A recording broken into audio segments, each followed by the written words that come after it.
tayo sa isang kapanapanabik na episode ng It's More Fun Here in Mindanao.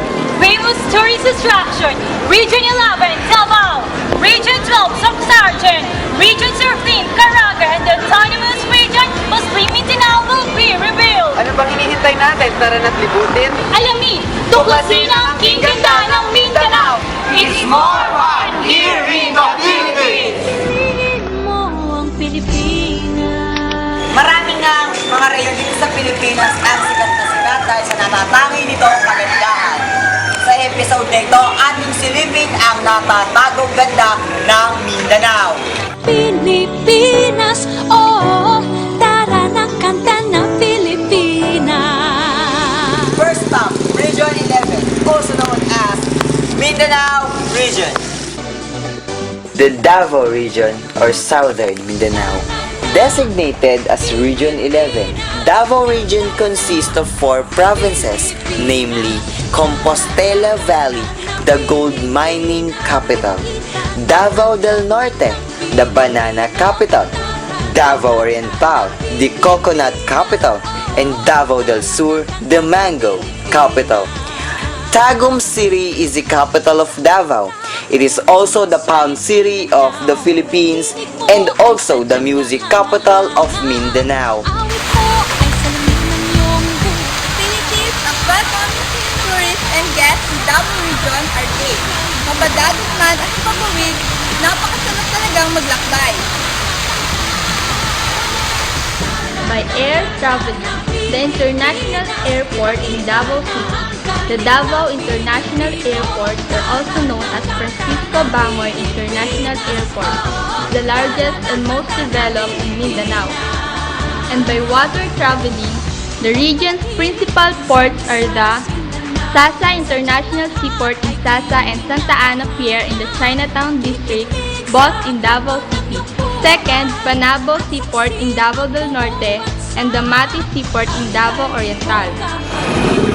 Isa sa mga dinarayong lugar dito sa Mindanao ay ang Davao Region na kung saan ay talaga naman mabibighani kayo sa mga gandang lugar at mga tanawin na inyong makikita.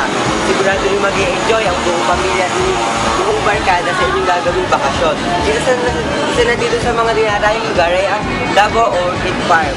You can find the large orchid farm where the beautiful waling-waling orchids came from. The waling-waling is now known as the queen of the Philippine flowers. Davao also boasts orchid farm as one of its tourist attractions. It is a complex which houses different orchid species including the waling-waling, which used to be the national flower of the Philippines until it was changed to Sampaguita. Davao Crocodile Park has more to offer. Come, see for yourself and enjoy Davao Crocodile Park all the more. But one cannot have a complete Davao City vacation without visiting Davao Crocodile Park Complex. This 7-hectare tourist center is not only home to saltwater crocodiles. Guests may experience close animals encounters during animal shows besides viewing the crocodile, butterflies, and the collections of animals.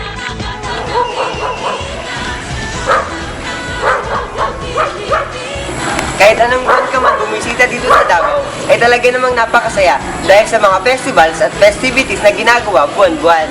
The famous of all Durian Festival from August 17, Durian took center stage August 17 in Tagum City with the opening of the month-long Durian Festival. The festival from August 17 to September 17, 2012 is highlighted by the Durian Trade Fair. Dumako naman tayo sa pinakasentro ng Mindanao, ang Region 12 na mas kilala sa acronym na Socsargen. Socsargen is a region of the Philippines located in central Mindanao. It is officially designated as Region 7. The name is acronym that stands for the region's 4 provinces and one of its cities: South Cotabato, Cotabato, Sultan Kudarat, Sarangani, and General Santos City. Lots of attractive and striking beauty of place can be found in the region. So halika, samahan mo akong libutin ang Socsargen. In historical attraction, we have Takumi Butay Memorial Shrine. a monument in honor of the Pumipay and Japanese soldiers who died here during the Second World War. This shrine was put up by the Lions Club of Kyoto, Japan, in cooperation with the city government of Cotabato. Next is the Tamuntaka Church, built in 1872 of Spanish architecture and design. It's the oldest church in the city. In the natural, we have PC Hill, a stone fort towering over the city with a height of 90 feet. Now houses the Cotabato City Internal Defense Command. This is Cotabato City's famous landmark. Next is Kutang Batu Cave, the only cave in the country that is right in the heart of the city. Its various entrances, all within traffic, a rarity that can only be had in the heart of Mindanao. These caves were also the source of the city's present names, for Kuta means fort and Buato means stone, hence the name Fort of Stone, which later on became Cotabato. Next is Rio Grande de Mindanao, the second largest river in the Philippines and the longest, crisscrossing with its tributary the city's vast area. Water sports and boat racing are the popular attraction of the river, usually held to coincide with the Sheriff Kabunsuan Festival and the Feast of Peña Francia. Next is Timaco Hill. The hill overlooks the Ilana Bay and graced by the beach resorts of Linik, Cusiong, and Tapian Point. A good resort considering its blue water and sandy white beach. Ideal for camping, boating, swimming, and fishing. Napakarami pang lugar na talagang mapapanganga ka sa ganda. An average hike requires 2 to 4 days. Various sites include Lake Venado, one of the highest lake in the Philippines, and the old crater of Mount Apo near in Summit. Lake Cebu is a natural lake located in the municipality of Lake Cebu, South Cotabato, and within the Ala Valley region. The Philippine government has recognized it as one of the country's most important watersheds, famous from its 2-kilometer zipline, longest in the Philippines.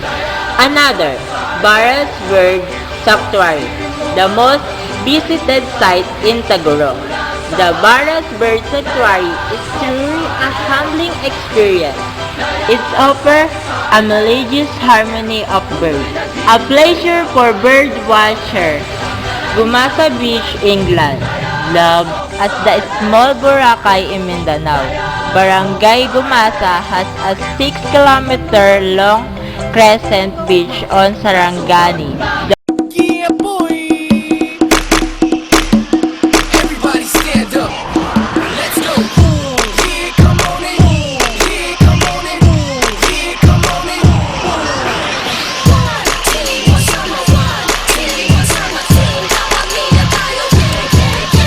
Pagdating sa mga kasiyahan, hindi magpapahuli sa mga tagaksong sergeant.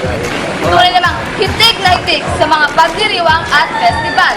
Nariyan na ang sikat na Tuna Festival ng General Santos City. September 3 to 5, General Santos City Tuna Float Competition, one of the activities during the Tuna Festival.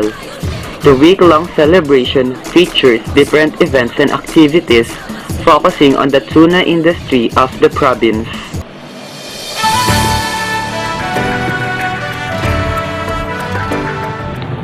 Magandang umaga, tatlong bitbit at isang araw.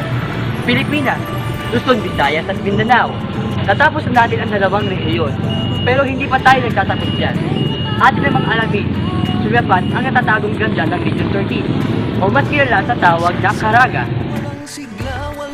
Region 13, or the Caraga, is an administrative region of the Philippines, on the northeastern portion of the island of Mindanao.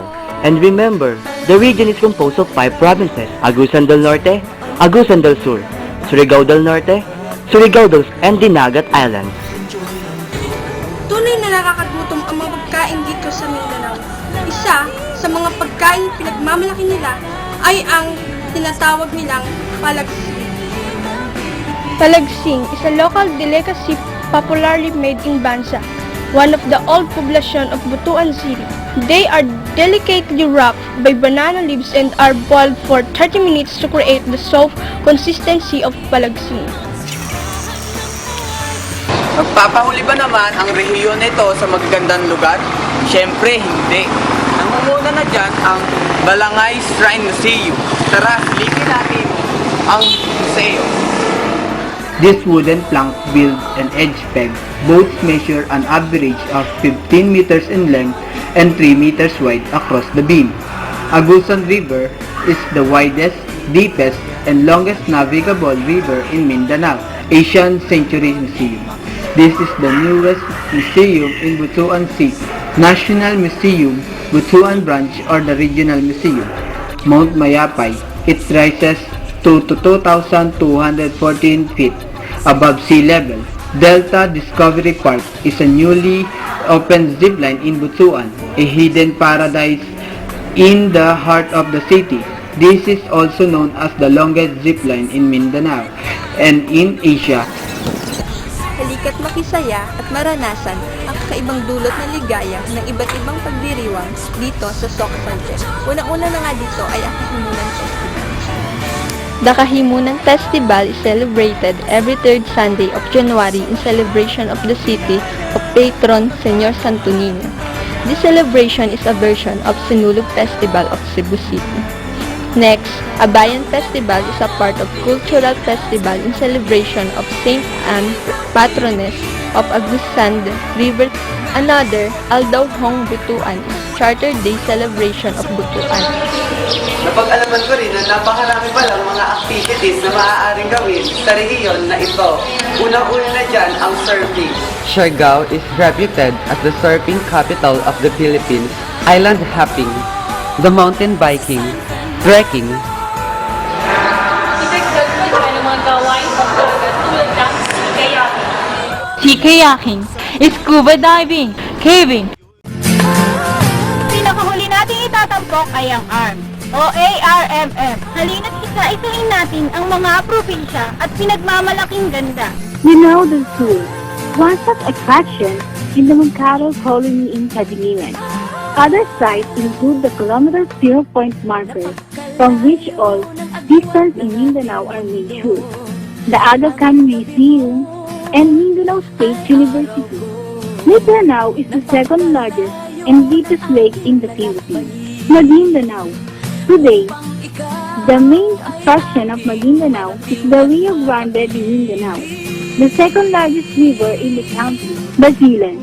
Historical attractions include the Calon Shrine, Ayakan River, the Museum of Lamitan, the capital of the Building of Isabela, Nancy Rubber Plantation, and the Santa Isabel Cathedral, Sulu, and has exotic markets and excellent beaches, including Quezon and Taguig.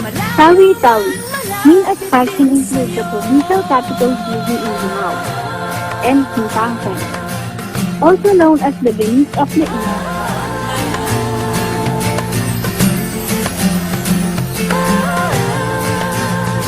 At dyan nagtatapos ang isang makabuluhang episode ng It's More Fun Here in Mindanao. Lagi nating tangkilikin ang aking ganda ng ating bansa. Lagi nating tatandaan, it's more fun here in the Philippines. Malayo